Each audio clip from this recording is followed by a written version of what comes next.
En Ucrania hay algunos antecedentes históricos recientes, sobre todo jurídicos y políticos, a los que no se ha prestado la debida atención en las explicaciones convencionales sobre la anexión rusa de Crimea, la guerra del Donbass y el escalamiento de tensiones que derivó en la actual intervención rusa. El modelo de Estado en Ucrania desde 1991 tiene consecuencias claras que explican en buena lid acciones específicas de distintas administraciones presidenciales del país y que se vinculan con eventos externos para contribuir a explicar dichos conflictos. Es interesante que tanto en el primer como en el segundo momentos históricos en que la élite de Ucrania declaró la independencia, en 1917 y 91, esta no fue sino una alternativa improvisada, precedida por la búsqueda de una autonomía dentro de estados más amplios. El 10 de junio de 1917, con la instalación del gobierno provisional que sustituyó al Imperio ruso, la recién creada Rada o Parlamento Ucraniano declaró en su primera universal la autonomía de Ucrania dentro de la nueva República Rusa. El gobierno de Alexander Kerensky aceptó, y fue solo con la Revolución de Octubre que la autonomía se rechazó y que la élite en Kiev se decantó por la independencia. El 17 de marzo del 91, como forma de mantener a la Unión Soviética unida de forma legítima ante la aparición de varios separatismos, Mikhail Gorbachev lanzó un plebiscito en la mayoría de las repúblicas soviéticas. En Ucrania, 71.4% de los votantes se pronunció a favor de mantenerse dentro de la URSS, pero con autonomía. Sin embargo, 5 meses después, durante el fallido golpe de comunistas de línea dura contra Gorbachev en agosto, el liderazgo de Ucrania proclamó la independencia el día 24, después de algunos días de titubeos en la élite local, perfectamente retratados por Sergei Plokhy en su libro El último imperio, los días finales de la Unión Soviética. En menos de un año, el 1 de diciembre del 91, esos mismos votantes ucranianos acudieron a otro plebiscito en el que finalmente se aprobó la independencia por más de 92%. En suma, Ucrania obtuvo en ambos casos su independencia por eventos ajenos a la agencia de sus élites políticas, limitadas a la autonomía y originalmente impermeables a la minoría nacionalista. En México, de hecho, la historia no fue muy distinta. Esa independencia súbita, no planeada, ni siquiera unos meses antes de obtenerse, tuvo consecuencias en la accidentada construcción del nuevo Estado, que tardó 5 años en proclamar una constitución. Hay al menos 4 antecedentes jurídicos en la construcción del modelo de Estado ucraniano que explican la reproducción estructural de diferencias regionales en la institucionalidad del país, con consecuencias trazables hasta hoy. En primer lugar, como recalcó el historiador Orest Subtelny, en ese tiempo la vieja nomenclatura comunista, liderada por el presidente Leonid Kravchuk, se decantó por la moderación entre el nacionalismo recalcitrante del movimiento Ruj y la regresión que representaba el Partido Comunista, que de hecho fue el partido más votado de Ucrania entre 1994 y 2002. Dicho punto medio llevó a que el poder ejecutivo se impusiera por la vía institucional al ámbito local, al definir a Ucrania como un Estado unitario en el que el presidente hasta la fecha designa a los gobernadores, responsables solo ante él. Este es un hecho clave que fue en contra del federalismo soviético y su tradición. En segundo término, como guiño al nacionalismo naciente y para simbolizar la independencia, se declaró a la ucraniana como única lengua oficial del país. Esto ocurrió pese a que, dice Subtelny, ni siquiera el 50% de la población la dominaba. En ese contexto, el triunfo presidencial del opositor Leonid Kuchma en 1994 se explica por su promesa, luego incumplida, de relajar la ucranización y tomar en cuenta el pluralismo no nacionalista y rusófono del sureste. La polarización en la elección de julio del 94 entre Kravchuk y Kuchma reveló las dos grandes ideas de lo que debía ser el Estado ucraniano. 12 regiones del noroeste rural, nacionalista y ucraniófono votaron por Kravchuk, por profundizar la nacionalización y por una idea étnica de la nación. En contraste, 13 regiones del sureste urbano, industrial y rusófono, con una identidad más regionalista y tradicionalista soviética, votaron por Kuchma, manifestando una idea cívica y multicultural de la nación. La división regional del voto en las elecciones presidenciales de 2004 y 2010 fue casi la misma para partidos nacionalistas por un lado y regionalistas por otro. Casi la misma división regional se advierte en las elecciones parlamentarias de 2002, 2006, 2007 y 2012 y en las elecciones municipales de 2002, 2006 y 2020. El tercer elemento constitucional al que no se ha prestado la atención debida es el estatus de la tierra. Según el artículo 14, la tierra es la principal riqueza nacional y se halla bajo protección especial del Estado. ¿Por qué es relevante esto?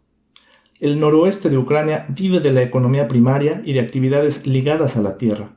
Los habitantes urbanos allí representan apenas la mitad de la población. La producción en esta área, caracterizada por la presencia del suelo negro sumamente fértil, representó el 25% de las exportaciones ucranianas en 2013 y casi una tercera parte en 2021. No es de extrañar que estas regiones empujen a Ucrania hacia la Unión Europea, no solo como consolidación de sus afinidades geopolíticas, sino sobre todo con miras a obtener los generosos montos de la política agrícola común. Se trata de una alternativa al accidentado subsidio total que da el gobierno ucraniano y el cual, sujeto a cambios políticos y a una enorme corrupción, ha dificultado la explotación del enorme potencial agrario del país. En cambio, el sureste industrial, urbano y rusófono rechaza a la Unión Europea, dado que la industria local perdería competitividad con sus fábricas viejas, que no cumplen con los estándares de calidad y ecológicos de la UE. No es de sorprender que en 2013, durante la presidencia de Víktor Yanukovych, representante del sureste, el subsidio agrario se redujera en más de la mitad del presupuesto. Esto explica, en buena lid, el caldo de cultivo del descontento en las provincias noroccidentales contra Yanukovych, que estalló encima de todo cuando éste rechazó en noviembre de 2013 el acuerdo de asociación con la Unión Europea. Aunque se ha presentado erróneamente al Maidán como una revuelta de toda Ucrania, las provincias del noroeste aportaron los principales contingentes dentro y fuera de ellas, con muchos manifestantes de estas zonas que acudieron a protestar de manera masiva en la capital, Kiev. Un último elemento puede añadirse a todo este diseño político-institucional. En buena medida, lo que explica la demora en adoptar una constitución entre el 91 y el 96 fue el estatus irresoluto de Crimea, vinculado más ampliamente a la relación bilateral con Rusia. La península era la única región en la Ucrania independiente con una mayoría étnica rusa de 58%. Había sido cedida apenas en 1954 por la República Rusa dentro de la URSS, y fue factor de tensión con Moscú después del 91 porque albergaba la flota del Mar Negro en Sebastopol, cuyo control de iure era ejercido desde la capital rusa. Desde enero del 91, merced a un plebiscito propio, Crimea obtuvo su autonomía dentro de la Ucrania soviética como salvaguarda del orden local frente a la empoderada élite de Kiev. En 91, Crimea celebró otro referéndum en el que se votó abrumadoramente por dar a los crimeos ciudadanía dual rusa y ucraniana. Ante estas afrentas, Kuchma ofreció autonomía a la península en el 95 y le concedió el estatus de república autónoma. Gracias a ello, de hecho, se consiguió al fin promulgar la Constitución ucraniana en junio del 96. De paso, se resolvió la presencia rusa en Crimea. Un tratado bilateral firmado el 28 de mayo de 1997 dio a Rusia el 81% del control de la flota del Mar Negro y el derecho a tener hasta 25.000 tropas en la península a cambio de descuentos para Ucrania en el precio del gas suministrado desde Moscú. El acuerdo se renovó en 2010. Todos estos factores convergieron en cuanto Yanukovych huyó del país durante la revolución del Maidán a fines de febrero de 2014. La coalición que lo sustituyó, que reunía a los partidos más prominentes del noroeste, Batkivshina de Yulia Timoshenko, Udar del alcalde de Kiev Vitaly Klitschko y Svoboda, la ultraderecha nacionalista de Lviv, formó un gobierno que se repartió ministerios y gubernaturas y que empoderó a la ultraderecha, generalmente débil en términos electorales. Dado que Yanukovych, fiel al sureste rusófono, había creado una ley en 2012 que daba estatus oficial a lenguas distintas del ucraniano en el ámbito provincial, la nueva coalición, muy influida por Svoboda y otras asociaciones de ultraderecha que habían dirigido el Maidán, lograron que la Rada derogara dicha ley. En menos de 2 años, los ucranianos rusófonos del sudeste y las minorías étnicas en todo el país pasaron de celebrar la ley de idiomas de 2012 a protestar en contra de su disolución después del Maidán. así como en contra de la decisión del nuevo gobierno de retomar el acuerdo de asociación con la Unión Europea, lo cual afectaría sus economías locales. Los visos nacionalistas del nuevo gobierno fueron resistidos en las regiones del sureste, particularmente en Crimea y el Donbass, es decir, Donetsk y Lugansk. El gobierno de Crimea llevó a cabo el 16 de marzo de 2014 un tercer plebiscito, esta vez para votar no solo por independizarse de Ucrania, sino para incorporarse a Rusia. Conforme las protestas en el sureste rusófono en contra de la nueva coalición gobernante en Kiev y de la decisión de derogar la ley de idiomas ganaban terreno, el Donbass vio sin sorpresa la mayor resistencia. En cuanto 100 personas tomaron la administración provincial de Donetsk, el presidente interino Oleksandr Turchinov envió al ejército a desalojarlos, en vez de negociar la liberación del edificio directamente. Comenzó así la guerra del Donbass en abril de 2014, cuando la opción separatista aún no tenía arrastre en la región, sino que ascendió en las encuestas conforme Kiev usaba la fuerza militar contra el descontento regional. En abril del 14, 27% de la población de Donetsk y 30% en Lugansk apoyaba el separatismo. Un mes después, iniciada la guerra desde Kiev, la misma encuestadora registraba un aumento hasta de 54% y 61% en cada región, respectivamente. La encuestadora es el Instituto Internacional de Sociología de Kiev. Paralelamente, Rusia buscó concretar un acuerdo entre las recién formadas repúblicas de Donetsk y Lugansk y el gobierno de Kiev. Esa fue la base de los acuerdos de Minsk I y II, amparados por Francia y Alemania. Además del cese al fuego, los protocolos ofrecían a Ucrania la devolución de todo el Donbass a cambio de dar autonomía a la región y convocar elecciones locales. Esto, junto con la frase «derecho a la autodeterminación lingüística» en una nota al pie del artículo 11 del protocolo Minsk II, obligaba a Ucrania como signataria de los acuerdos a llevar a cabo una descentralización que debía pasar por cambios constitucionales. Aunque el nuevo presidente, Petro Poroshenko, prometió actuar en consecuencia, el gobierno ucraniano decidió sistemáticamente resolver el conflicto del Donbass por la vía militar.